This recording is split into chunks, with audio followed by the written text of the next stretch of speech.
All right. Hello, everyone. I was going to say good morning, but it's only good morning my time. I hope you are amazing. My name is Nasserdeen, and I am tuning in from California. It's 5 a.m. my time, and I woke up at 2 a.m. because I was so excited to speak with you today about what it means to be a leader and how to make change. So again, I'm so excited to be here. I want to preface by saying, please have a notebook, have a pen, a pencil next to you, because for the next hour, I'm going to give as much strategy and valuable information as possible so that you can implement these leadership strategies in your personal leadership, team leadership, and also your organizational development and leadership. Okay. So we are going to jump in, but I want to start with a little story. Okay. So some of you are familiar with me. We've connected in the community. And you know that many, many, many years ago, I used to sing. It was one of the first careers that I jumped into. And I used to sing internationally around the world. And when I was 19 years old, we did a show here in California in Malibu for over 100 CEOs. Okay. And when we were preparing for the show, a young man was on stage. And the director at the time looked at the young man and said, "Where are your shoes? You're not wearing any shoes." And the young man said, "I forgot all of my equipment." So the director proceeded to tell this young man that if he didn't find shoes within the next hour, he was going to be cut from the show and he would be replaced and have to go back home. Now, this not only would have affected this one young man, but it also would have affected the entire team, the entire cast, because that means that we would have had to have filled in and learned all of his positions in just 1 hour. So a few minutes later, we're in the green room, and the CEO of the organization at the time, okay, the chief executive officer, walked into the green room and he started walking towards this young man. Now, I was watching this happen. So I kind of sat back and I said, what's about to happen? Is he going to get in trouble? Is he going to get reprimanded? No.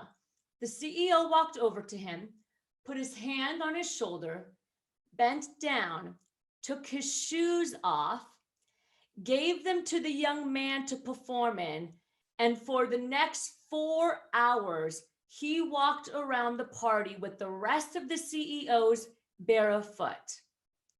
That one moment changed my life forever. It was a transformative moment that has created the path that I have taken and where I am today as a leader. It was the first time that true transformational and authentic leadership came to presence with me. So today, I want you to ask yourself, before we even jump in, what type of leader do you want to be? Okay, so write this down. I just want you to write 5 little words, 5 words. What type of leader do you want to be?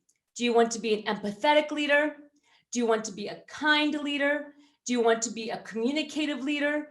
Do you want to be a leader who's accountable? What type of leader do you want to be? Okay, so take a few seconds to write that down as I share my screen with you. Again, my name is Nasserdeen, and it's a privilege to be here to talk to you about, okay, so you want to be a leader, so how to show up and be a real change maker. And you probably know this already, but I am the CEO and founder of Riseup for You, and we work with companies and individuals around the world on these skills. So leadership, soft skills, emotional intelligence, really helping team and organizational dynamics. So let's jump in.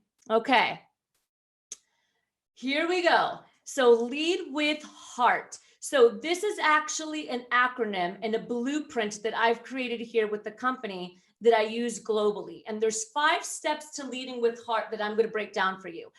So again, I want you to write all these things down. Take screenshots if you want. Whatever you need to do to learn, please make that happen. So the first step is hands-on service, and I'll tell you more about what all these mean. The second is emotional intelligence. Third is accountable for action. Fourth is relationships. And fifth is creating transformation. So let's jump into all of these aspects. Okay, so the first is being hands-on. So what do we mean by being hands-on? Well, how many of you have had a leader, and wherever you are at home, you can just raise your hand. How many of you have had a leader that's not in the trenches? They're not side by side with you.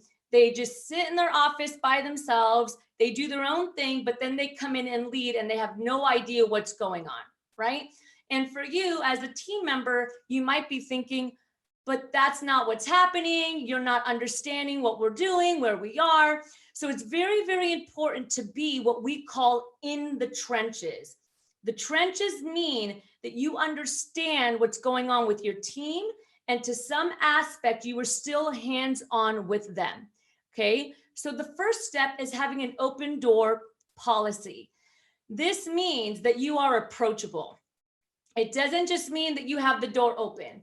Okay, it means that people feel comfortable enough to come in and have a conversation with you, to communicate with you. Because you're hands-on and because you built the relationship, your open door policy is now effective. So being able to connect with your team and have approachability is very, very important to hands-on. The second concept, and this is one of my favorites, is stepping up and stepping down to help, okay? So let me first clarify. Leadership has nothing to do with a title or a job role, okay? I'm gonna say that one more time so that you can all hear me. Leadership has nothing to do, okay, with a job title or your job role. Leadership is a mindset, okay? True leaders have more than a technical skill. True leaders do more than just hit their performance indicators. And that's what I really want you to get out of today's session with me, is what does it really mean to create change and be a leader? And if you do these things that I walk you through today, I promise you the leadership title, the role, that will all come. We have to start here, okay? So stepping up and stepping down to help. So typically when we think about leading and guiding and helping, we think about helping people that are right next to us, right? Maybe our peers, or we think about helping team members that are entry level or below us. But people that are in leadership roles, your executive team, your managers, they also need you to provide value to them. They also need you to step up and help them as well. So we need to make sure that we're providing hands-on service both ways. So not just with our team that's in the trenches with us, but also up to our executive team and then down to the entry level, okay? And lastly, it's know every role. Know every role. Now, that doesn't mean be an expert in every role, but that means have some understanding, okay? Have some understanding of the roles that are around you so that you can better mentor, guide, and lead them. So I'll tell you right now, I run my own company. I have a team. I built the company from scratch. The first 2 years of building my company, I didn't hire anybody. I learned how to do every single role by myself, how to build a website, media, marketing, how to edit a video, how to speak, all these things I learned by myself, so that when I did start to bring on team members, I can lead them to my best ability. I could provide some guidance. I could provide some insight. So I want you to ask yourself right now, are you only in your zone, or are you learning other skills, okay, at the same time on your own time? That means that you need to invest in yourself outside of your job duties and job hours. Okay, so that's the first step, is being hands-on. So I'm going to move on to the second step.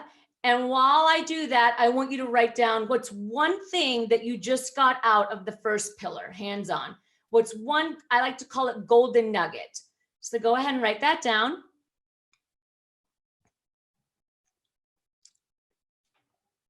Okay, so some of you that know me, You know that emotional intelligence is my thing. We call it like jam in America. We say, this is my jam. Okay. So I love emotional intelligence because this by far is the #1 skill that we need to have in order to be leaders and change makers. Every single organization and company that we work with around the world, this is the first training and the #1 training that they ask me for. Because more and more people are realizing that emotional intelligence is the core to every challenge that we see in the workspace that has to do with people. It comes down to EQ or EI, whichever one you want to call it. Okay, so we're going to spend a little bit of time here. So again, make sure that you're taking notes because this is some valuable stuff for leadership. Here's a little crash course. Emotional intelligence was founded by a man named Peter Salivoy and John Mayer, okay? Popularized by a man named Daniel Goleman. So some of you that know emotional intelligence, you probably have heard of Daniel Goleman. We define emotional intelligence as the ability to recognize, understand, and manage our emotions. That's the first side. Recognize, understand, and influence the emotions of others. That's the second side, okay? But as you can see down here, there's 4 pillars: self-awareness, self-management, social awareness, and relationship management. The first 2 have to do with you. The second 2 have to do with you and other people. So how do you behave with them? How do you work with them? How do you coach them? How do you lead them? Okay, very important. But most people don't know that emotional intelligence is a lot more complex than the surfacey idea that we see on social media or in articles. Emotional intelligence actually has 18 different competencies, 18, okay? And many of them are what we call workplace disruptors, meaning that if you don't have these competencies, it causes a lot of challenges, not only in your personal life, but also in your professional life. In fact, they just came out with a study. Okay, so listen to this. They just came out with a study about a year ago that showed that 75% of professionals, they destroy their career because they do not have emotional intelligence. They destroy their career because they don't have EQ. Okay, so again, we're going to spend some time on this. It's very important. So under self-awareness alone, we have 3 competencies: emotional awareness. So am I aware of my emotions? What do I feel? How do I feel them? Accurate self-assessment. So accurate self-assessment is the first place that we need to start, because if you don't think you have a problem, you're not going to change, right? But the reality is that we all have blind spots. And so we don't know what we don't know. So I'll give you an example. When I was 27 years old, I was an executive of an education corporation. There was 200 team members under my leadership, okay? I had an open door policy. So remember, going back to hands-on, open door policy.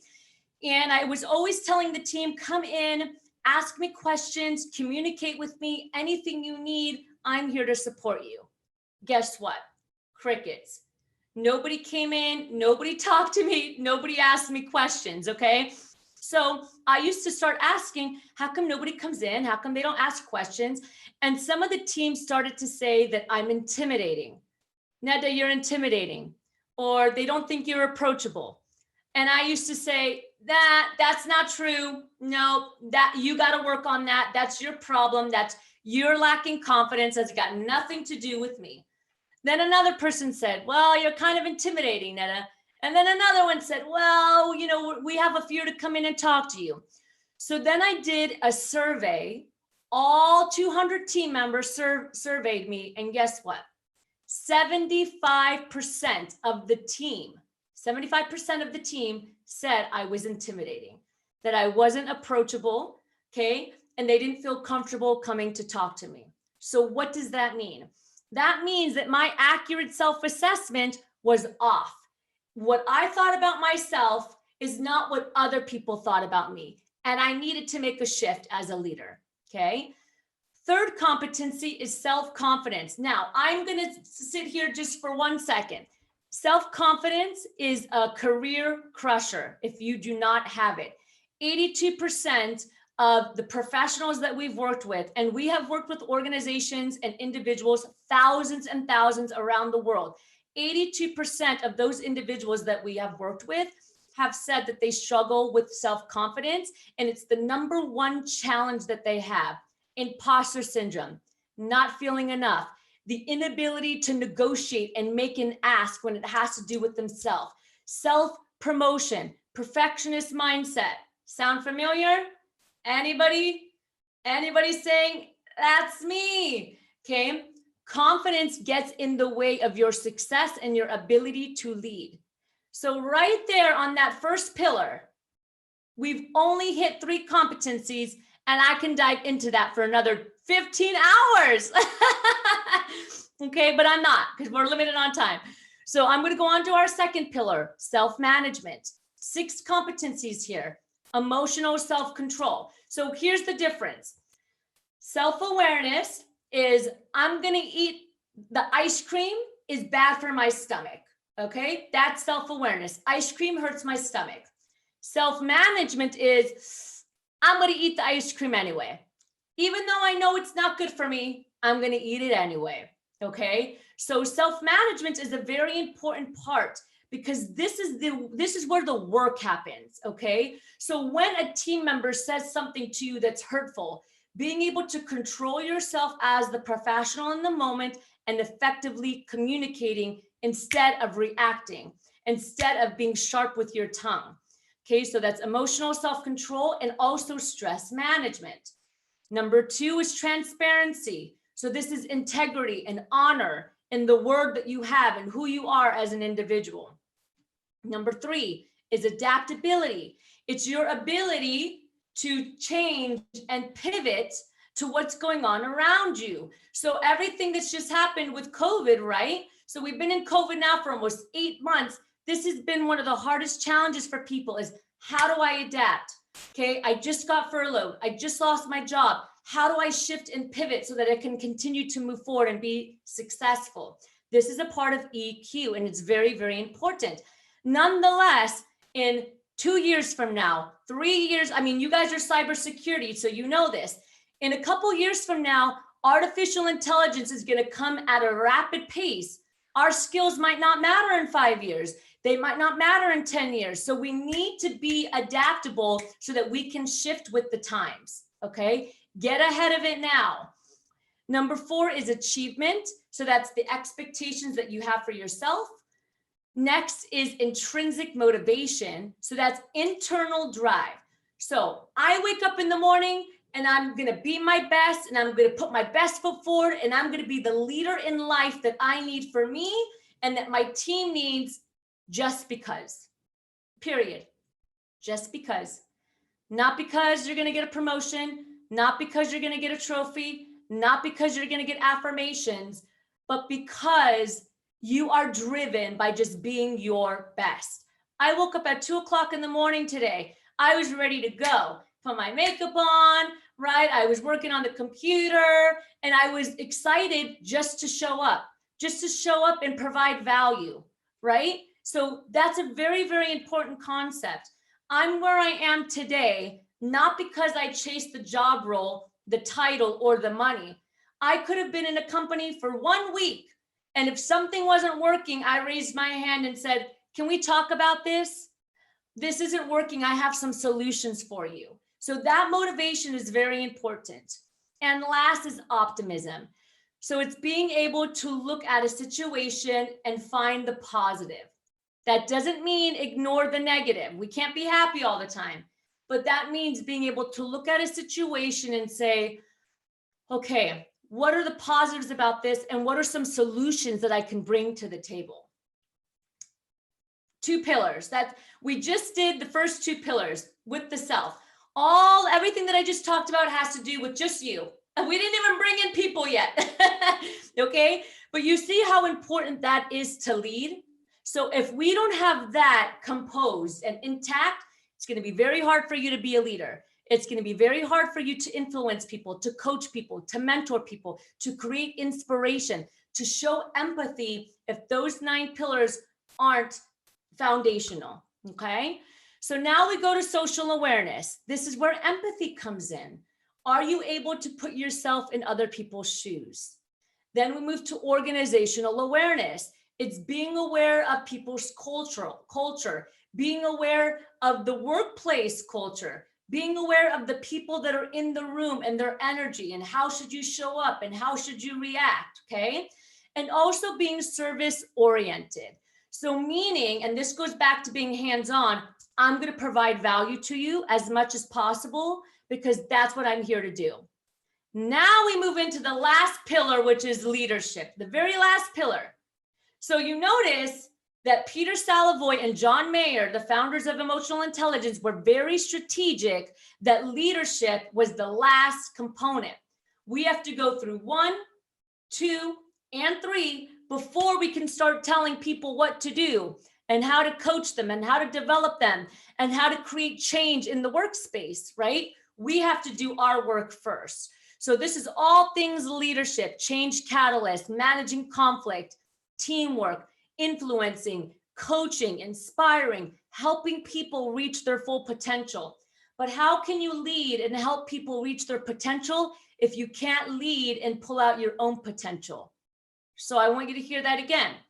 How can you lead and help other people reach their potential if you can't lead yourself and pull out your own potential within you? I want you to think about that. Okay. So I've already told you 75% of individuals destroy their career because of EQ. And this is one of my, and I love this picture. It's like, who, me? Nah, I don't need the work, okay? But self-realization is the key to sustainable success. The hardest part about change is recognizing that you need it. And every single person needs to create shift and change within themselves. So here's what we're gonna do, okay? We're not gonna have time to do this right now. But I do have a free leadership kit. It's a huge kit that I've created that's completely free that you can get at the end of this, okay? And it has all this in here. So what you're gonna do, because remember what I said, that the first part is doing an assessment, an accurate assessment of yourself. You're gonna rate yourself 1 through 10 on these pillars, all of them. See, there's 24 competencies here. 1 through 10 on self-talk, 1 through 10 on labeling emotions, 10 being thriving, 1 being it's not there and I need to really work on it, okay? So here's what you take a screenshot of this if you want. You're gonna rate yourself 1 through 10 on this, okay? And then here's the kicker. You're gonna send the same assessment. Remember, I'm gonna give it to you in the free kit. So if you want it, you gotta get the free kit at the end and I'll tell you about that. You're gonna send the same assessment to 5 people that you trust that will be honest to you. And now you'll be able to see, is my perception of me accurate? Or are people saying things about me that I didn't realize? And now we can see the weaknesses and also the strengths that we have that we can work on and play with, okay? So I'm gonna go back to that slide so you can just look at that. And in the meantime, I'm just gonna look over here on the chat and see if we have any questions. What if we have a good level of emotional intelligence, but our bosses don't? So very good question. So 2 questions back for you. How do you know you have a good level of emotional intelligence? Right? So that's why this 24-point assessment is gonna help, because you might do this 24-point assessment and 5 to 7 people will assess you. And you might see that maybe your empathy score is low, meaning that you have a hard time empathizing with your leaders. You have a hard time empathizing with your boss and putting yourself in their shoes. And also remember that emotional intelligence is the ability to influence, okay? So just because they're your boss, that doesn't mean that you cannot influence your boss in a positive way, okay? So I really want you to think about that. Very, very good question. Okay, what else do we have? Is the low in emotional intelligence, why is he so successful? Very good. So what does success mean? Okay. Is successful only limited to the money you make in your career? Because if we know Steve Jobs had horrible relationships, right? He didn't have a relationship with his daughter. He was divorced. There was a lot of challenges in his personal life that Steve Jobs did not do well. And that was because of low emotional intelligence. So you have to ask yourself as an individual, what is success to you? Is success just having a booming career? No, that's not success. Okay. Emotional intelligence is 360. It's in your personal and your professional life. So you might be really assertive and really confident in your career, but that doesn't mean that you're successful. That just might mean that you had a great career. Okay. So let's really think about that. Really good questions, everybody. How can an empathetic leader handle conflict with team members? Oh, such a good question. Okay. So listen. Empathy does not mean that you agree. Now, there's a lot that's been going on in the world the last 6 months, and this has been like really, really watered down. Being empathetic doesn't mean that you agree and that you don't solve the problem. It just means that you're able to put yourself in the other person's shoes so that you can understand where they're coming from to better solve the problem and the solutions, okay? So it's a really, really big, it's a big difference. Empathy says, I feel something in me that you are sharing right now, okay? So if you're saying something to a boss, the boss is able to say, I remember a time when I felt that way, and now we can provide empathy and connect. But that doesn't mean that we're not providing strategy solutions, right? And that doesn't mean that we're agreeing and we're enabling. Big difference. Okay, so very, very important. I'm going to take one more question and then we'll keep going and then I'll come back to them. Really great questions, everybody. Okay, so how should leaders doing their staff's performance appraisal handle this situation where in the end, all the appraisals are leveled using bell curve, which causes some of the high ratings to be put down by the HR and can't do anything? Okay, so this is a very good question, but it's also a very technical question, okay? So there's a lot, this not so much has to do with EQ, but the way that we need to handle that is by continuously just putting your best foot forward, or again, being the leader in the company that provides solutions on a different way to deal with the performance appraisal. Okay, I mean, I have worked in many companies where I was entry level and I knocked on the CEO's door. Excuse me, you know, I noticed that you do this with the performance indicators and the benchmarks. I just wanted to ask a couple questions. Can you explain more about why you chose this method, how you do it?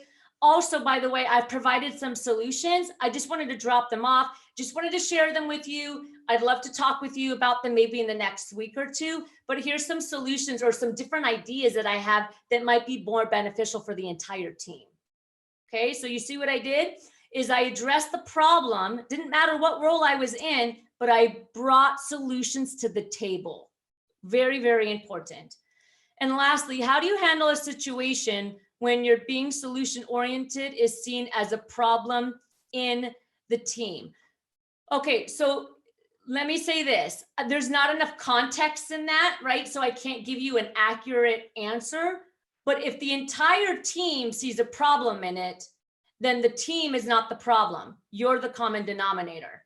And I know that's really harsh to hear, okay?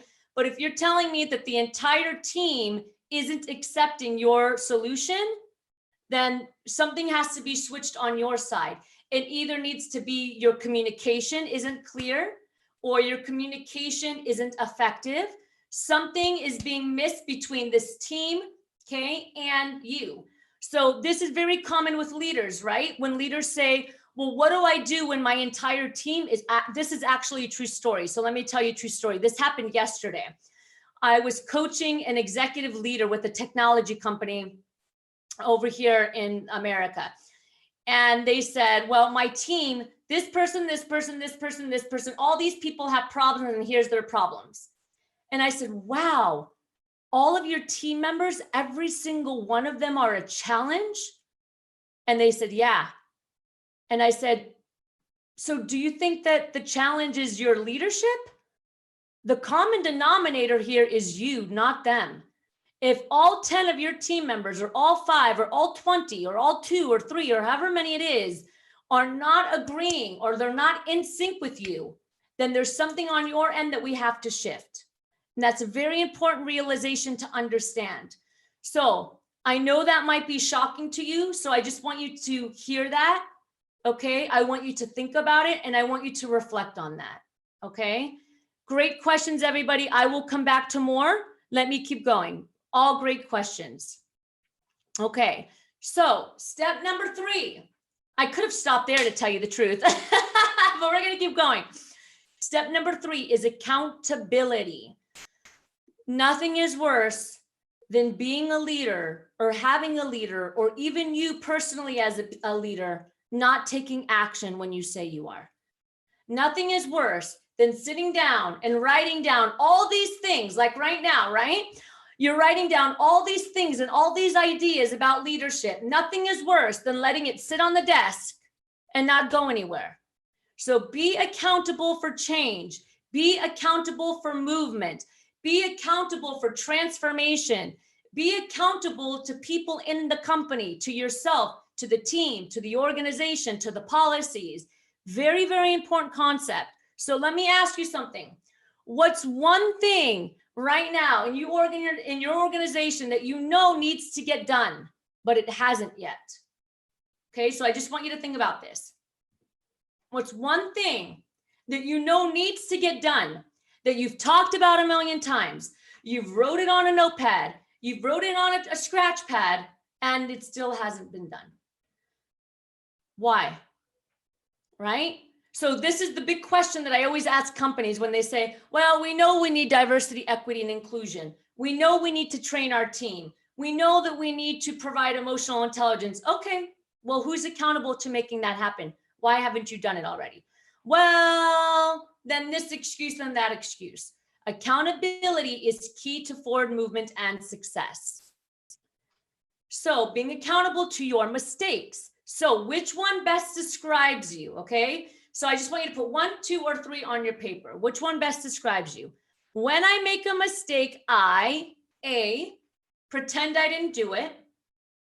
You could be real, be transparent with yourself. No one's going to see it but you.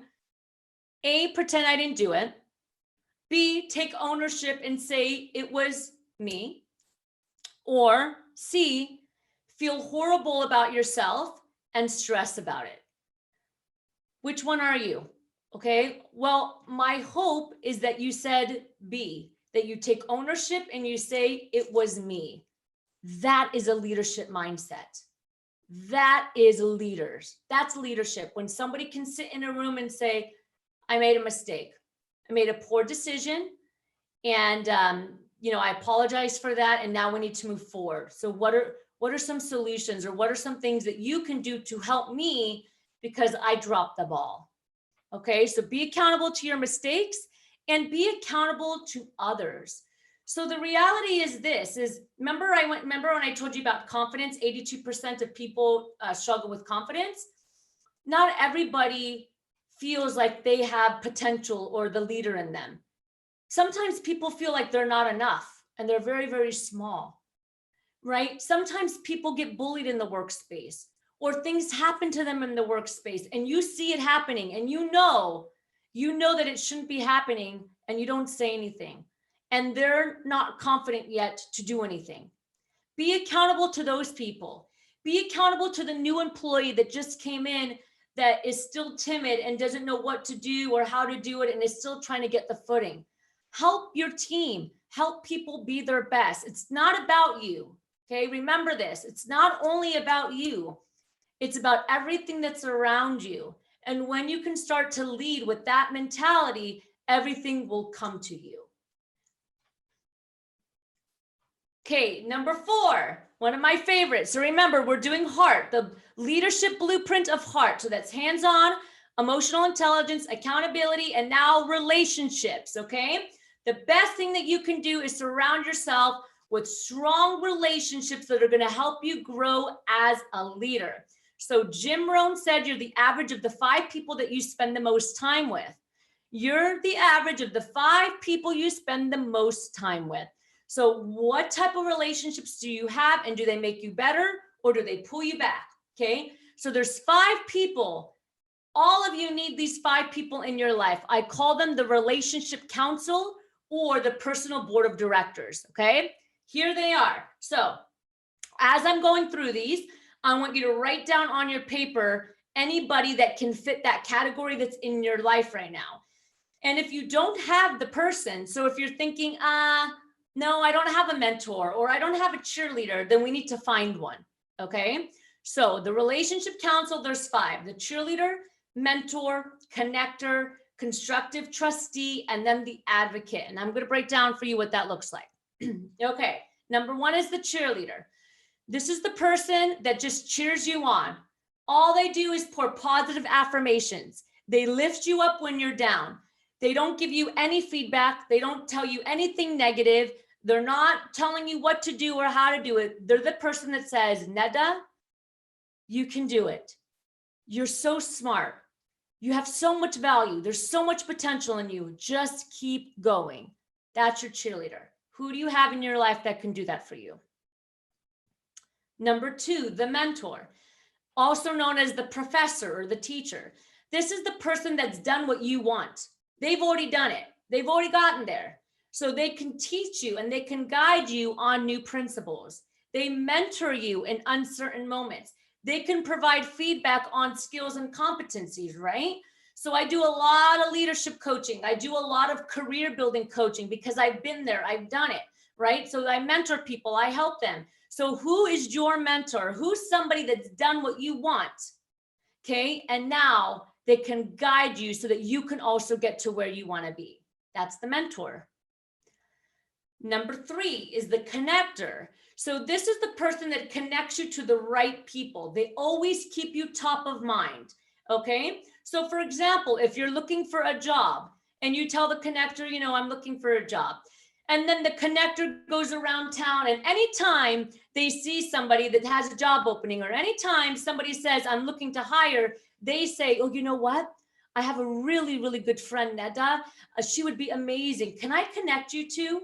Okay, so you want to have a lot of connectors, but just put down one. Who's one connector that you have that can do this for you? The next one's my favorite, constructive trustee. So this is the person that keeps you in check. They keep you accountable, okay? They provide feedback to you in a forward-moving fashion, but they don't degrade you. So, you know, like some of us have people in our life that they give us feedback, but they do it in a way that's hurtful. And so then you just shut down and you can't hear it. The constructive trustee doesn't do that, okay? They give you feedback in a way that you can receive. So I love my constructive trustees because sometimes I have a client or I'm working with a company and I'm writing an email and I'm, you know, a little bit feisty, right? I got a little bit of that energy in me. And then I'll call my constructive trustee and I say, can you read that email? Is it too harsh? Right? Was I too mean? And they say, Neda, don't send that email. Sleep on it, write it again tomorrow. And I say, okay. And I don't. So they're the ones that just like pull you back and say, whoa, Neda, come here. Think about what you just did. So they're very important to have in your life. And the last is the advocate. So every single one of you watching, you want to move up in your career, you have to have an advocate in your workspace, okay? This is the person that is usually management or executive level, and they're secretly talking you up to support your next level transition, okay? They're your undercover supporter. They're more high stake. This is the person that's going to say, hey, did you see Neda over there? She is amazing with her leadership and her ability to lead a team. That position that we just opened, that executive position, we need to interview her internally because she would be great for the position. Okay, so you see what I'm doing? That's the advocate that you need in the workspace. Okay, so that's the relationship council. And last, and then I will answer, we'll go back to some questions. Okay, last is transformation. So the only way, and this is the last step to create transformation with people, is to engage in meaningful conversations. We can't help people shift. We can't create change. We can't resolve conflict unless we can engage in meaningful conversations and ask the right questions. Okay? So, Neda, tell me what's going on. How do you like it here?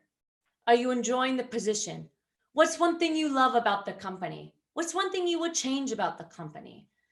Do you feel like you're using your full potential? Are you struggling? Engage in conversation, excuse me, and lead with the right questions. Number 2, get to the core. It's not what and how. So it's not what someone's doing, okay? So for example, you might say, you know, Bobby or Rabia is always late to work, okay? Always late to work. Or Shuruk, she always interrupts me, right? Or she always has something negative to say. It's not what they're doing or how they're doing it. It's why are they behaving that way? And where did the behavior come from? And that's what you got to get to, because that's how you create change in people.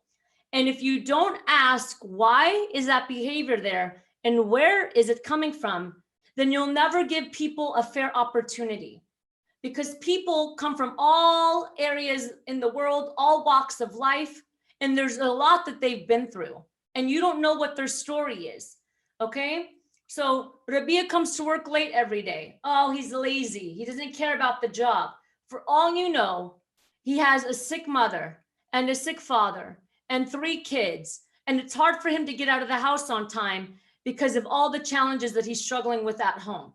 Now, if you knew that about him, if you asked why or what can we do to see why you're late, you wouldn't make an assumption the same way, or you wouldn't react the same way if you thought that he's just lazy and he doesn't care about the job. Okay, so the why and the where of people's behaviors are very, very important. And lastly, be a potential seeker. Help people uncover their blind spots. Everybody has blind spots. They don't know what they don't know, including me. Okay, sometimes my brothers will say something to me and I say, nah, it's not true. And they say, no, you got to take a look at yourself. There's a blind spot there. Okay, so help people see their potential. Okay, and that doesn't mean the negative all the time, the great, right? How many of you had somebody in the workspace or in school or your parents that said, Neda, there's so much more in there. You're only using this much of your potential.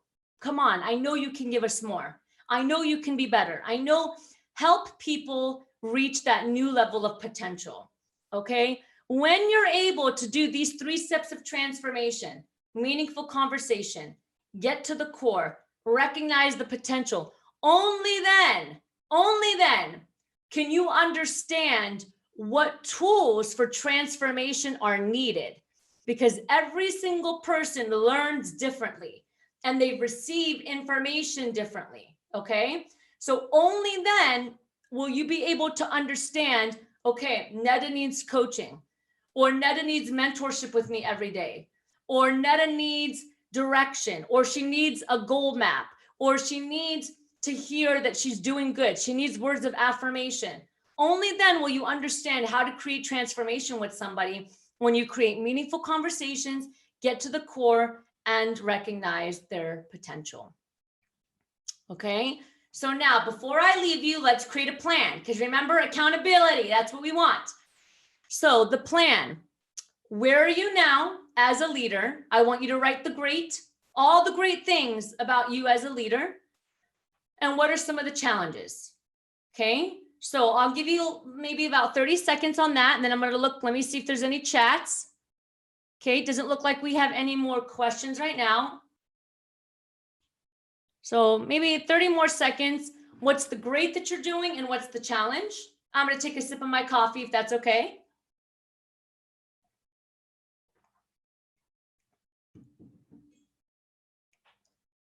Okay.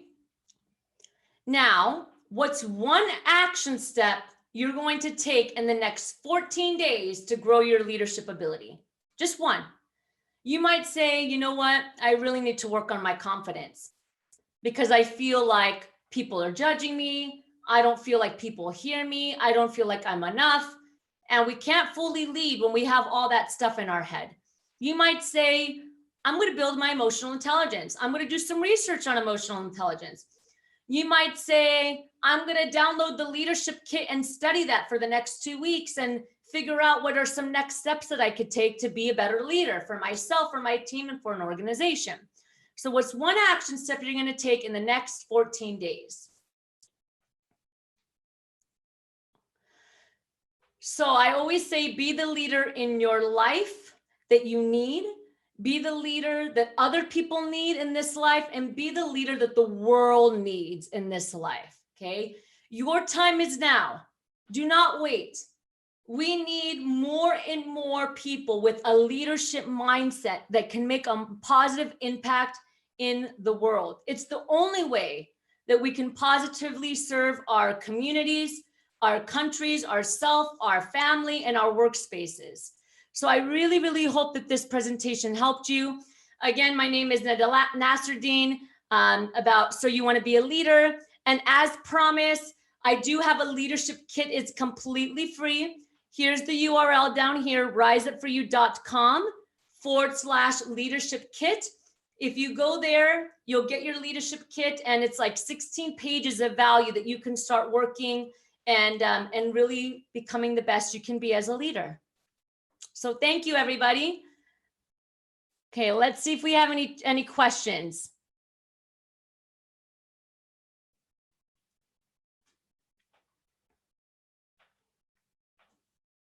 Very good. Okay, so how do you instill individual competitiveness in your team members, yet maintain they continue to act as a team together? So if the individual, okay, doesn't have competitiveness within themselves, there's a lack of motivation there. And lack of motivation and lack of action comes from lack of confidence. So I can guarantee, so remember the transformation slide that I just had that said, ask meaningful questions, right? Get to the core and pull out people's potential. Use those 3 steps. Ask them questions, okay? Do you want more for yourself? Okay. Do you have a hard time being motivated and driven? What drives you? Okay. What do you like to compete with? How do you feel about competition? Ask questions, then go to the next step. Okay. So if they feel like they're struggling with confidence or they don't feel enough, why are you struggling with confidence? Where do you think it comes from? Okay. Then step number 3, potential. I see so much potential in you and this, and this, but you're only using this much of it. How come? Okay. And then from there, you can help your team grow individually, because very, very important, personally, individually, and also as a team. So again, for this question, how do you instill individual? You specifically as a leader, you need to create that transformation. And this is where the coaching comes in. So how do I coach and how do I create transformation? Ask meaningful questions, get to the why and the where the behavior comes from, and now figure out how do we pull out their potential and push them forward through the right tools. Maybe they need more mentorship with you, okay? Maybe they need 30 minutes every week when they sit with you. Maybe they need a class that can help them build EQ or that can help them build the competitive skills. Whatever it is, now we can find that. Okay, all very, very good questions. Thank you. Anything else? So hopefully I can get onto I'll have to get onto the platform so that I can see some of the comments and some of the questions, but it's been really, really amazing. Really, really amazing to speak with you and to be a part of this conversation and to be a part of this conference. I'm so proud to be a part of the Middle Eastern Conference for Women in Cybersecurity.